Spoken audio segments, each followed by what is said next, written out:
Okay guys, welcome back to another video. So today we're going to talk about Penrith Condominium, the new condo that is launching at Queenstown. So for many of you HDB upgraders, you are from Dawson, you have condos, or you have HDBs around the Queenstown area, you're looking to upgrade. A lot of them are actually looking at or gunning for this property. But at the same time, are you worried that you're overpaying too much for this condominium? Or are you worried that there is other better projects existing resale around the area that might be better suited for you? So that's what we are here for, to delve deep into the video. Hi, my name is Tong Boon, I'm a fixed fee realtor. What's a fixed fee realtor? Right, so for HDB is $199, for condo is $499, and for landed is $999. Alright, so I transacted 100 plus properties in 2024 and more to come. So I believe I can value add to you so that you will not take the wrong step, especially if you are going to a property with your eyes open. You understand what you're getting into. Let's take a look at the cluster analysis for the Penrith condo. Let's take a look. Commonwealth Towers, 99 resale condominium from 2013, 845 units TOP in 2017. Alright, the facade color is a bit of a silver, light grey, a bit more modern. If you have been there before, Commonwealth Towers, I think quite interesting project. TOP in 2017, so it's still a relatively newer condominium, newer resale, not a very old one. So let's take a look at the numbers as well. So Commonwealth Towers, the average listing price around there is about, average asking taking at the 2.5 range. Let's do a simple reset to the current lease as well, because it would be unfair to compare a Commonwealth Towers PSF to a completely brand new condominium, right? Because of course there's the lease, there's already a so-called deterioration or lower of the lease for Commonwealth Towers, so it will not be an apple to apple comparison if we just look at pure PSF. Definitely the new condos will be more expensive, but let's do a quick lease reset. And how do I mean by that? The average asking for now, the prices now there is around 2.5 and reset to 99 years, but dividing by 87, which is the current years left, and times it back to 99 to reset the lease, you get around 2,886 PSF for a brand new Commonwealth Towers, right? Or so-called brand new, because now it's the older Commonwealth Towers. So a brand new Commonwealth Towers versus a newer one. And of course, we must add in the additional 5% harmonization, because the older floor plans will take into account all the AC latch or the bay windows or the planter. So the newer ones definitely be more harmonized, like the new project. So after harmonizing, you add in 5%, you get around 3K PSF range. So apple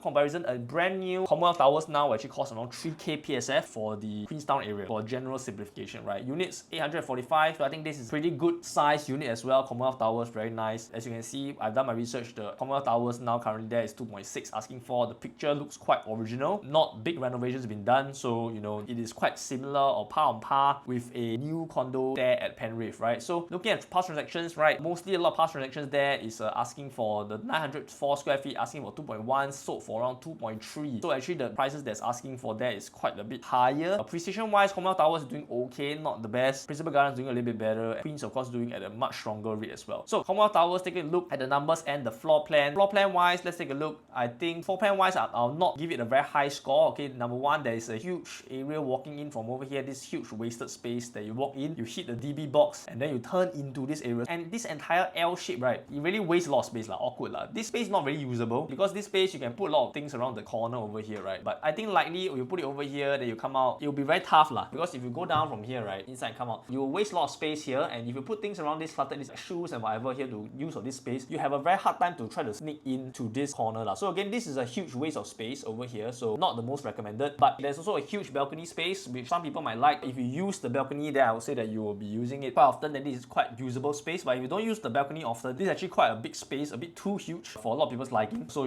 this is something that might be negatively impacting what you want to do for this unit. You can even see, including aircon ledge is 4 square meter and balcony is 11 square meter, quite huge, right? So dining okay, living okay. So you kind of go into this room, you have a yard and WC kitchen. The rest of the house seems quite okay, except for this huge wastage of space over here. And of course the aircon ledges, they kind of count inside, so a lot of but it's being accounted for in the harmonization as well. So you take a look, go inside, bathroom, you have adjoining bathroom, master bedroom, master bath. I think okay for this unit, except for this big space, so I'll give it around a 6 out of 10 for this unit itself. Commonwealth Tower side plan, you take a look at it, I mean it's a very interesting shape, like a triangular shape, 2 pools, 2 massive blocks with a lot of stacks. So you have a lot of stacks surrounding this one block itself, which might be a bit cramped, but I think okay. So far side plan are nothing much to complain about, just that it's a bit more compact for my liking. It's not going to be the most expensive space, but I think it's good enough. Not much complaints on the side plan itself. So for the Commonwealth Towers, let's take a look. What are the sales? Okay, very healthy sales. Every month there is a good 565, 525, 33. Okay, this is seriously one of the best ones so far. So to be honest, I think Penrith, right, would likely have a lot of demand, because there's a lot of people who are actually eyeing this area and people who are transacting at this area and who are looking for condos around this area. So definitely I think the exit strategy for Penrith will not be too difficult in the future, because there are upgraders and HDB upgraders and condominiums. Condominium people who are upgrading for 2-bedder to a 3-bedder will be looking for or some condo around the area which is newer. So judging from the sales volume, I think it's pretty good and shows your liquidity or your exit strategy in the future, right? So 30 transaction over here, you can see Commonwealth Towers, okay, not too bad. So as I see before, it's all the data. So if you want more data like this, right, you can WhatsApp me, comment PDF below. I can drop you this PDF. If you need more information from me, do let me know, right? So let's go down to Queen's Peak. All right, Queen's Peak, 700 units, very massive units as well. TOP in 2020, okay, even earlier, all right, it's 99 years from 2015. So again, it's an even more younger project. So from this, right, average asking for this project somehow is a bit more cheaper. The average PSF is asking for around 2.3, 2.4. So let's take a look at it. It's a large twin towers, extensive peak facilities, right? Very big, can see from here. Facade light grey, bluish green, quite nice. Address is from here. You have 44 floors, super high, and you are asking for 2.3. As usual, reset the lease from here, you get 2.6, and then when you harmonize it, you get 2.7. So again, right, judging by this, right, Queen's Peak, to be honest, if you are judging for apple to apple comparison after harmonization, right, it's actually a much better buy than currently what you have at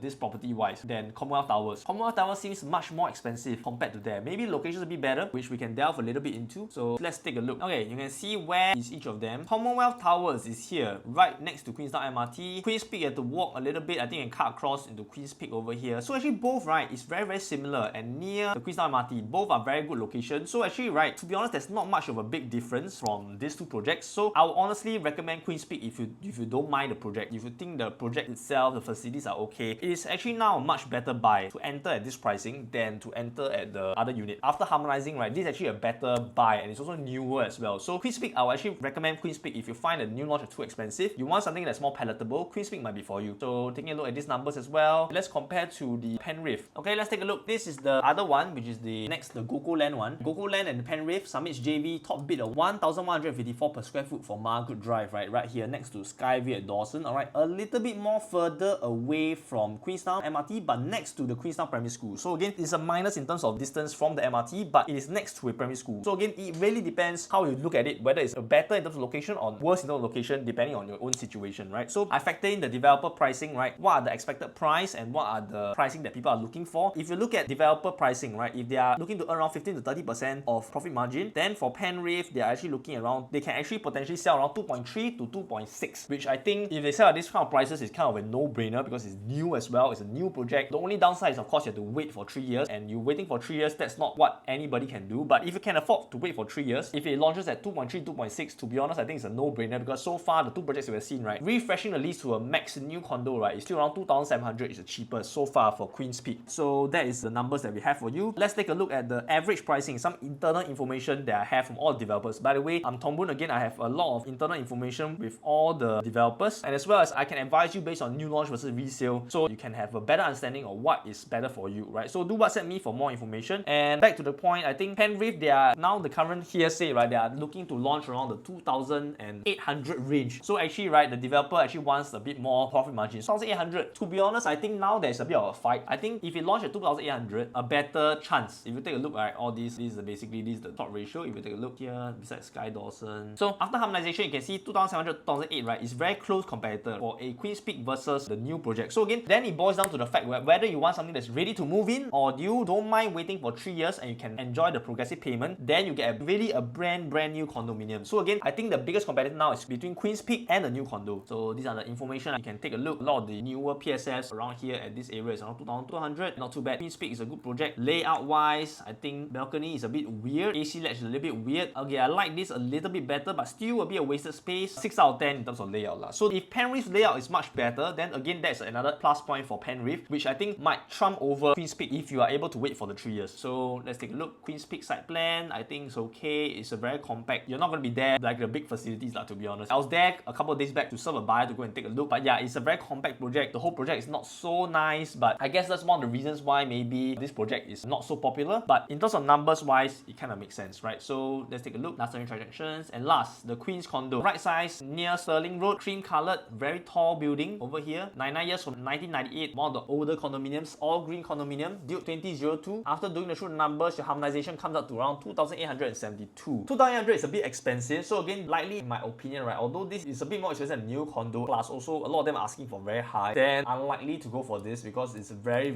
old as well. It's over 20 plus years old and very difficult to sell in the future. So again, I think a lot of people who are selling in Queen's condo now is just hoping to sell high, but unlikely lah, because they are trying to sell cheaper, but after you refresh the lease, right, it's actually still quite expensive. So I think the the average asking, right, do need to come down a bit more for the general public to digest and justify why I want to enter this project itself. Looking at Property Guru sample listing, see normal one, 1184 square feet, 2.3 million lah, around 1.9. So I think definitely the pricing likely might have to come down a bit more before the market can absorb the Queen's listing. So looking at nearby projects, most of PSF are around there. There's actually even one that sold very low, around 1700 PSF, which sold off. So I think likely this owner, decide to let go for a lower price so to get rid of the condo to unlock the capital to move on to a new place. Okay, then let's take a look at the utility. 3 bedrooms utility, 1184, which is the one we just saw. Living room quite expensive. You can definitely see from the floor plan is the old floor plan. Again, there's this huge space over here that you go inside and kind of waste this space over here. But living room, I think I quite like it. At least there's no awkward space. Living room is quite big. Dining area is quite big. You go down to one over here. You can go to master bathroom, bedroom 3. 7 out of 10 lah. It's okay lah. I think this floor plan is quite standard. Just a bit of wasted space in front, but that's about it. Right, queen side plan. I think this is quite interesting. Again, the older condominium, they have all the regal settings, right? They are all the very interesting. They don't give the number. They give a name to the block, right? Hampton, Buckingham, Windsor. Similar to a lot of the older condos like North Vale or this. They always give interesting condominium names, right? House over here, but it does give that very nice vibe to it, right? The older condo. You can see this pool, massive, absolutely massive pool in the middle, tennis court. Actually, side plan I quite like it, quite nice. Maybe I'm a bit biased because I like older floor plans because they are a bit more unique and more special. But of course, the place must be well maintained lah. If not, it's going to be a disaster, right? Living there. PSF around 1858. Pricing to buy or sell around there. Let's take a look at the transaction numbers. Definitely much slower. Every month there is still 1 or 2, but it's slowing down. But I'm quite surprised for such an old condo. Every month there's transactions. This is honestly pretty good already. Okay, the last one, of course, you cannot miss this. The mega project, 1200 plus. Stirling Residences, TOB 2022, 99 years from 2017. It's a large new launch mixed towers near Queenstown MRT lah, right? So let's take a look. For this one, when you reset the lease, you get around 3,116. So this is very much more expensive because I think due to the fact that the asking is very high, it's a new launch project, people are looking to sell to make a profit. Plus, also the project is still relatively new. A lot of the facilities are very new. Stirling is a very nice project. I've been there before. But yeah,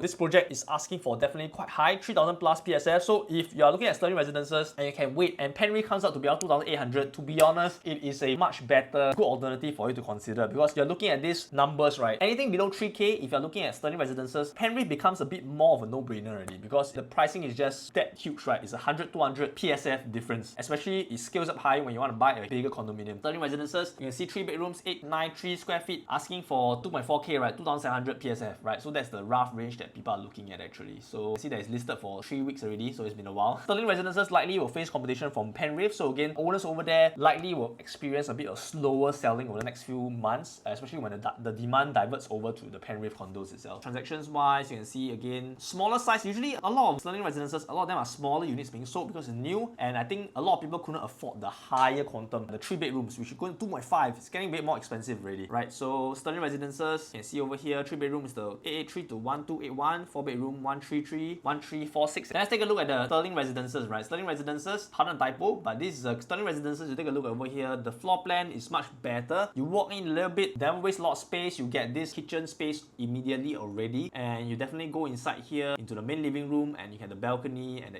the latch. So this one I will put around 7 or 8 out of 10 for floor plan. Not too bad. There's not a lot of wasted space. You go inside, immediately go to the kitchen. The kitchen is sealed off. The smell is kind of constricted to one area. So 煮饭, right? You cook, right? The smell will not be permeating through the whole room, as opposed to an open concept kitchen. And then Stirling Residences, take a look. I would say floor plan is quite nice as well, very modern. Stirling Residences around 2.3K PSF is the latest average pricing, and you can see it's insane, right? The amount of volume of transactions you have right there at Stirling Residences is crazy. Every month, 11, 10, 6, 7, 10, 15, 11, 3, 6, 9, 11, 10. Wow. That's why new projects, right? You definitely have that surge of volume of a lot of transactions compared to older condos. So again, that's the benefit of buying newer, because newer definitely will give you more transactions. But again, depending on the situation, you might not be going for a quick exit. Okay, so again, if you're not going for a quick exit, you're looking there for own stay, then again, resale condominiums might make more sense, especially when it's priced right. If you need any service or advice, right, do WhatsApp me. I have more information regarding this. These are the transactions as well, so I'm going to dive deep into this. I have all the numbers. If you need all these numbers, do WhatsApp me as well. So again, I'm Tong Boon, a fixed fee realtor. I transacted over 100 properties in 2024. And if you need any service or buy, sell advice, selling, I have an advantage because I have a fixed fee agent. I help you save a lot of commission costs. And for the buy side, I have a lot of experiences on the sell side and on the buy side to give you the best advice, because I'm able to understand what are the current demand based on what I'm seeing on the ground. I'm doing this every single day. I'm on the ground every single day, so I can actually take some experiences that I've seen from different clients and hopefully value add to your own property buying progress. So again, if you need my service, do let me know, and I'll see you again in my next video. I'm Tong Boon, the fixed fee agent, and I'll see you again. Bye.